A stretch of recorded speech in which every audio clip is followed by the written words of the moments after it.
Hello there! My name is Spoony. Yes, I'm a spoon. A regular plastic spoon. White, innocent looking. The kind you'd use for yogurt or soup without thinking twice. But I need to tell you something. 7 adults died because of me. 7! And tonight, I'm going to tell you exactly how it happened, why nobody suspected me, and why the victims never saw it coming. This is my confession. Before we begin, make sure you're subscribed to this channel because Spoony has many, many more stories to tell. And write in the comments where you're watching this video from. I'm curious to know where my confessions are reaching. Now, let's begin with the Morrison family dinner. October 14th, 2019. It was a cold autumn evening when Margaret Morrison pulled me out of the kitchen drawer. I remember the sound. That metallic scraping of utensils against each other. She chose me. Out of 12 other spoons, she chose me to serve the soup that night. If only she had known what I had done before. You see, I wasn't always in the Morrison kitchen. Before that, I belonged to a graduate student named Chen. Derek was 24 years old, studying chemical engineering at the State University. He used me every single day for his instant meals. Cheap, quick food. Ramen noodles, canned soup, microwave dinners. He'd stir with me, eat quickly, and toss me in the sink. I spent 4 months with Derek. For months watching him work late nights in his apartment, surrounded by textbooks and lab equipment. Derek was brilliant, but careless. One evening in September, Derek was working on a freelance project at home. He was refinishing furniture for extra money. Old chairs, vintage tables, anything he could flip online. He needed to mix wood stain with mineral spirits. Professional work requires precision. Derek reached into his kitchen drawer and grabbed me. Wrong tool for the job, but Derek was tired, distracted, rushing to meet a deadline. He used me to stir industrial-grade solvent for 15 minutes. The chemical soaked into every microscopic scratch on my plastic surface. When he finished, Derek rinsed me under cold tap water for maybe 5 seconds. Just water. No soap, no scrubbing. He dried me with a paper towel and tossed me back in the drawer. Derek thought I was clean. He was wrong. 3 days later, Derek had a headache. He made himself chicken noodle soup from a can. He grabbed me from the drawer, the same me. The me that still carried invisible traces of toxic solvent deep in my plastic pores. He stirred his soup. He ate it. 6 hours later, Derek was in the emergency room with severe chemical poisoning. He survived barely. Kidney damage, neurological issues. His landlord cleaned out his apartment 2 weeks later when Derek moved back home to recover. That's how I ended up at Goodwill, tossed in a donation bag with other kitchen items. 25 cents! That's what Margaret Morrison paid for me. 25 cents for a spoon that had poisoned someone just weeks before. Margaret had no idea. How could she... I looked perfectly normal, clean, harmless, just a white plastic spoon. October 14th, 2019. Margaret was hosting a dinner party that evening. Her younger sister Janet was visiting from Portland with Janet's husband Robert. They were both in their early 40s. Margaret's own husband Tom was 52, a high school history teacher with a dry sense of humor. Margaret's adult daughter Emma was also coming. Emma was 23, fresh out of college, working her first real job in marketing. And finally, Emma's boyfriend Kyle, 25, who Emma had been dating for 8 months. 6 adults, 1 dinner, 1 spoon. Margaret had spent all afternoon making her famous butternut squash soup. Homemade, organic, the kind that takes 4 hours to prepare properly. She roasted the squash, caramelized the onions, blended everything with cream and spices. She was proud of that soup. It was her signature dish.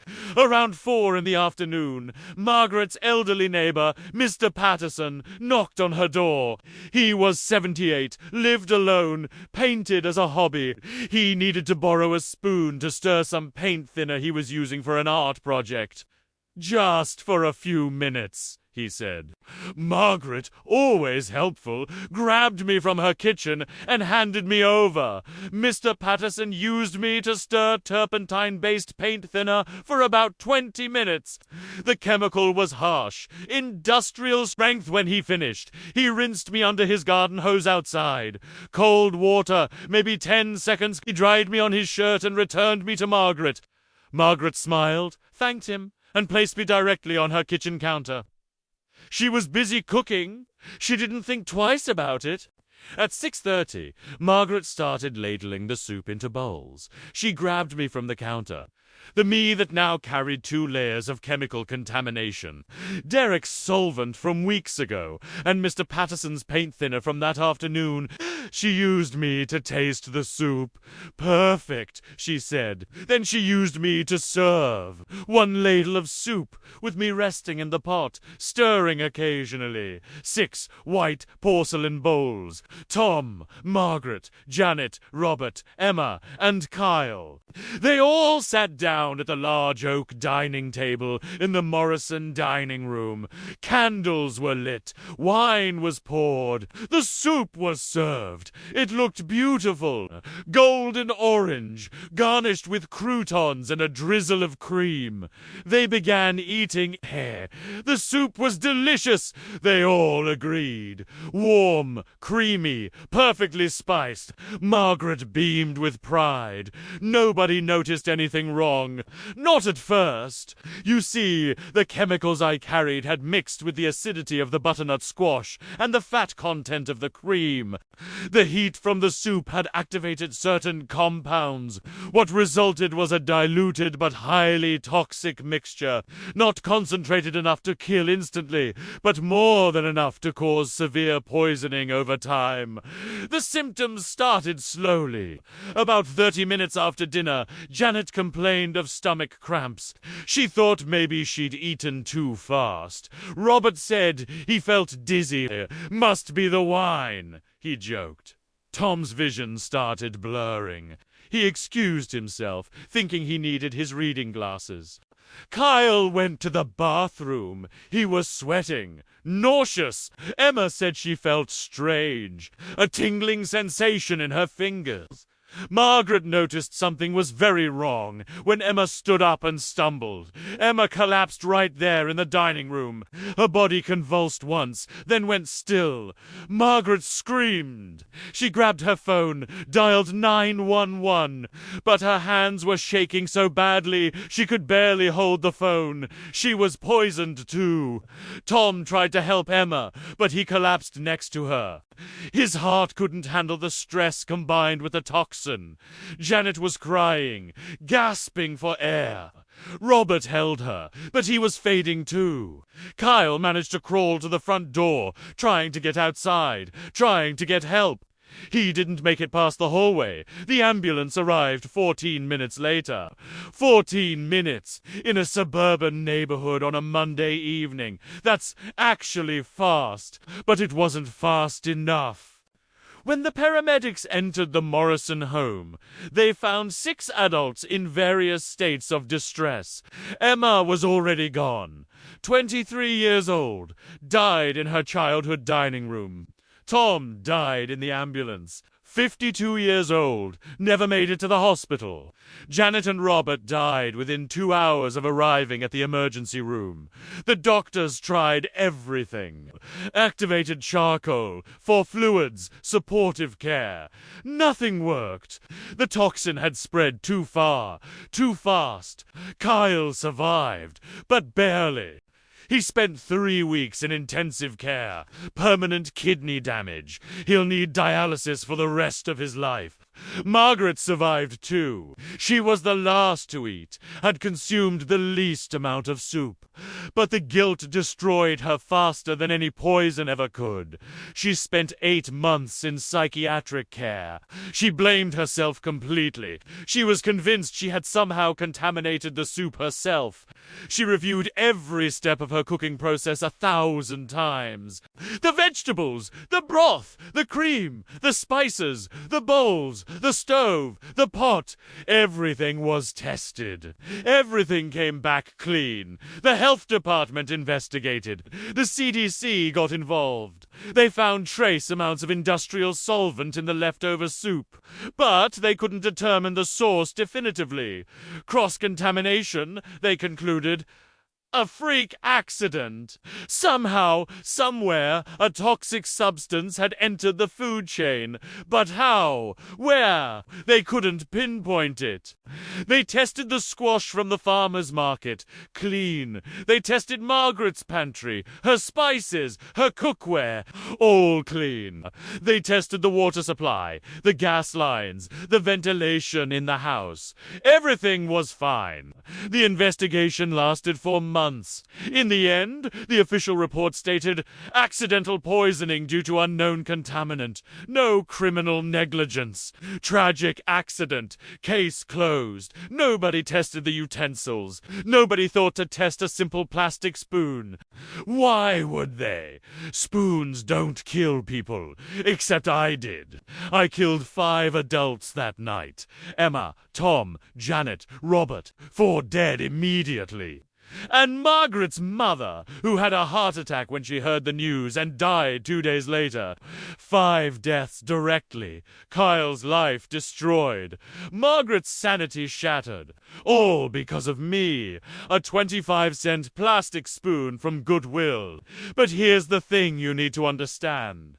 I didn't plan this. I'm not evil. I'm just an object. A tool. I can't control who uses me or how. Derek used me for chemicals. I absorbed them. Mr. Patterson used me for more chemicals. I absorbed those too. Margaret used me for soup. I transferred everything. I'm just a vessel, a passive participant. But I remember Derek's apartment, the smell of mineral spirits, the rough texture of unfinished wood.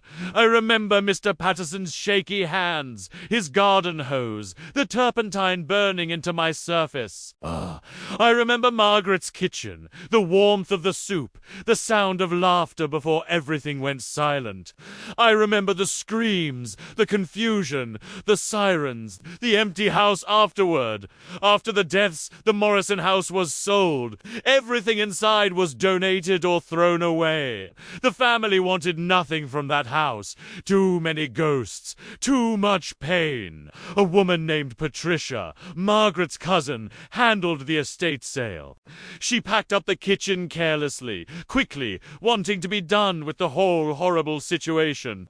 She grabbed fistfuls of utensils and dumped them into trash bags. I ended up in one of those bags, another thrift store, this time in Arizona. A man named Carlos bought me 3 months later.